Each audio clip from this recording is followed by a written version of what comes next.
దీంట్లో ఏమో వస్తువులు ఉన్నాయంట. మా బాస్ ఎయిర్పోర్ట్ కి తీసుకుని రమ్మన్నాడు. బయలుదేరాను ఎయిర్పోర్ట్ కి అయితే. నేను ఇప్పుడు ఎయిర్పోర్ట్ లోపలికి అయితే వచ్చాను. ఇక్కడ మస్జిద్ ముందర ఆపుకొని ఉండు, నేను బయటికి వస్తాండా అని చెప్పినాడు మా బాస్. వస్తున్నాడు ఇప్పుడు బయటికి.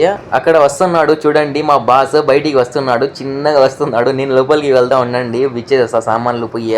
ఆయనకి సామాన్లు ఇచ్చేసి నేను వెళ్తున్నా రూమ్ కి. ఇప్పుడు మీకు ఫ్లైట్లు చూపిస్తా చూడండి. అక్కడ ఉన్నాయి చూడండి ఫ్లైట్లు, మంచిగా కనిపిస్తాయి ఇక్కడ నుంచి ఫ్లైట్లు. నిలబడుకుని ఉన్నాయి చూడండి ఫ్లైట్లు. అక్కడ 1 2 3 4 ఫ్లైట్లు ఉన్నాయి చూడండి అక్కడ నిలబడుకొని. మీరు ఫ్లైట్లు చూడాలనుకుంటే దమాం ఎయిర్పోర్ట్ లో మంచిగా కనిపిస్తాయి. ఇక్కడ నుంచి వచ్చి నిలబడుకొని చూడొచ్చు. ఈ రోడ్డు మొత్తం కట్ చేసేసినారు, ఏమో వర్క్ చేస్తున్నారు ఇక్కడ చూడండి. ఈ ఎయిర్పోర్ట్ కి వచ్చే రోడ్డు మొత్తం గడగడగడ అంటది. రోడ్ మొత్తం కిరాకులు వచ్చేసినాయి. అక్కడ బస్సు వెళ్తాంది చూడండి, దమాం నుంచి వస్తాంది ఎయిర్పోర్ట్ కి. అది ఎయిర్పోర్ట్ లో పెద్దది మస్జిద్ ఏదైనా ఉంది అంటే ఇక్కడ ఉంది చూడండి. చాలా పెద్దది మస్జిద్ ఇది. బస్ వెనకాల నుంచి వెళ్తున్నా, వీడియో తీసుకుంటా. వీడియో నచ్చితే ప్లీజ్ లైక్ అండ్ సబ్స్క్రైబ్.